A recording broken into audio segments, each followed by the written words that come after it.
What's up, YouTube? Hope you all had a fun and safe 4th of July weekend with your friends and family. The precious metals has been on a little bit of a roller coaster, especially silver, going all the way up to 21 and then dropping back down to 19.5 and eventually settling at 20.24 at the time of this video. Spot gold didn't move much over the weekend, but today moved up to 1370, which is an interesting turn of events. In this episode, you'll see some items that I traded for and purchased, starting off with an item that I purchased from sales from clearing out my stack of lower end items. I think this is an ATB tube, and in it are the proceeds from my recent sale where I sold off some Jefferson, Liberty Head, and Buffalo nickels, and also some pennies. I've been reworking my stack and keeping an eye on deals where I can get the kinds of coins that I want and move out the coins that I don't want in order to build the quality of my stack. So I took those nickels and turned them into 10 ounces of Perth lunar monkeys. For this roll, I paid about 45 each per 2-ounce lunar, which is a great deal considering that I paid even less for those nickels and dimes and converted and traded up. Basically rolling my profits into the 2-ounce lunars, saving some space, and upgrading the quality of the coins that I have. This next package is from a trade that I did with the 2016 7-coin Libertad proof set. I'm not really into Libertads, so I decided to trade it out. And you tell me what you think of this deal. I've mentioned in past videos that I'm trying to rework my stack because I'm a little heavy on graded coins and numismatics and a little bit light on silver. So I decided to go for another roll of 5-ounce lunar goats this time, and then also a roll of 2016 kangaroos. So the deal was for 25 kangaroos, 2016 with a 5 million mintage, and a roll of 5 2-ounce lunar goats, plus 20 bucks. In order to make it even out a little bit more. So the grand total for this is $615 for 35 ounces, 25 being basic bullion and 10 ounces being semi-numismatic quality bullion. That amounts to about $17.50 an ounce, and one could argue that if I could have bought it for the same amount back in February, but I wouldn't have had the downside protection since numismatics tend to hold their premium even in a down market. So in a way, I kind of did an even trade, but I was able to get the upside potential of spot moving up. The premium is ultimately where massageable, and it varies. He got a deal because his spot moved up, and I got a deal because the value of the set moved up, but I did have some opportunity cost. So overall, it was a good trade. We're both happy, and this is definitely what I wanted to do to set up for a GSR trade. Now let's take a moment and talk about GSR for a minute. Back in March, I did a pretty large buy on silver when the ratio was 83-1. And since then, it's dropped all the way down to 66-1 and hovering around 67-68-1 right now. My target is ultimately for the GSR ratio to drop down to 35-1 or even 40-1 before I do a conversion. And when I do a conversion, I want to use these more generic pieces of silver rather than trading in my numismatic pieces. When I took a look at my stack after all the grading that I did, I noticed that I was pretty heavy on one side of the fence. So I decided to make a move towards GSR, especially with spot rising and the GSR ratio dropping, in order to kind of play that route again.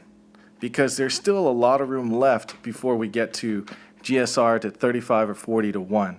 Even if gold didn't move at 1370, in order to hit 35-1, silver would need to nearly double up to 39.5 to get to a 35-1 ratio.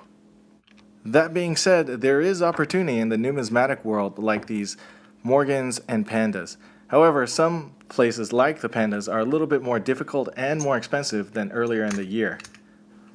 But that didn't stop me from making a trade from some duplicates that I had to upgrade my Panda collection and get some MS70s that I was missing from my collection. So stay tuned for future videos on some Pandas that I've kind of been neglecting for a little bit. So obviously there's a few ways that you can take your stack, and in my case I'm trying to diversify it. As you can see, I got some bullion and also some semi-numismatics and some numismatic pieces. Here's an example of some coins that I'm trading out in order to subsidize or pay for the new coins that are coming in, so that the cost is net zero. The coins I'm trading out aren't exactly bad. Some are duplicates, some are a little bit lower grade than I would like, and I'm trying to free up the cash in order to get them into other series. These American Gold Eagles, for example, PF69, PF70, great coins, but these are the only two I have. I'd rather finish up my Britannia collection just because I'm a little bit more ahead and I'm trying to focus. That or get into a little bit more bullion. Before I continue, I just want to take a moment and do a quick shout out to 100% Gold and Silver. He's a new member in the precious metals community, and I was hoping that some of us watching, or some of you guys watching, can show him some love, check out his channel, and subscribe to him.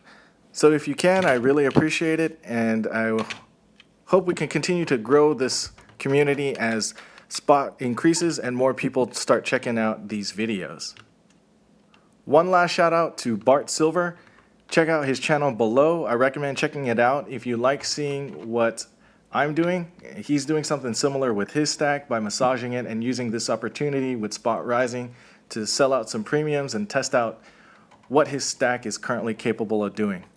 Alright, now that that's done, below you can see some coins that are going in the perma stack and just going to sit and marinate. So the whole point of this exercise is to take out the coins that I don't want and then swap out for coins that I do want, so when the time comes I can do a GSR swap without any remorse.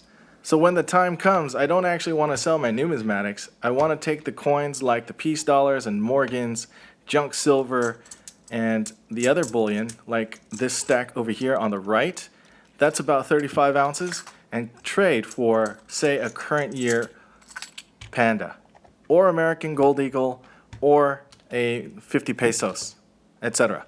So in this stack you can see about what I would consider 2 ounces of gold in the future at a ratio of 35 to 1. There's still a long way to go, so I do think there's still going to be some buying opportunities, and I'm not as restrictive at buying at $20 if I feel like the GSR ratio is going to drop to 35 to 1. That gives me some room to still double up. Granted, I will be moving a lot slower than in the past. We've been spoiled for the last year, which my first year anniversary is coming up in a couple of days, with cheap silver. So take your time. What I'm going to do is try to not get in too much of a panic buy, because that's where you can really make some mistakes, as I've learned before, as you've seen with my Indians. So if you're new, I would recommend to come up with a plan, set a budget, and don't get into panic buying, and be careful with retail pricing. These things, when the price spikes up as high as it does, sometimes you get the urge to buy before it goes higher, and most of the time it doesn't do that. Stick to the plan and kind of take it steady and slow. Don't go beyond your means, especially don't go beyond your means. I'd also advise to keep your expectations in check. When it does spike up, usually it means the world is not a better place. There are problems happening around the world, so it's not something to be excited about if silver goes up. So if you like this video, please take a moment and hit the like button. Let me know that you enjoy watching these videos. Go ahead and leave a comment and subscribe if you haven't already subscribed. And I hope to see you investing and saving your wealth.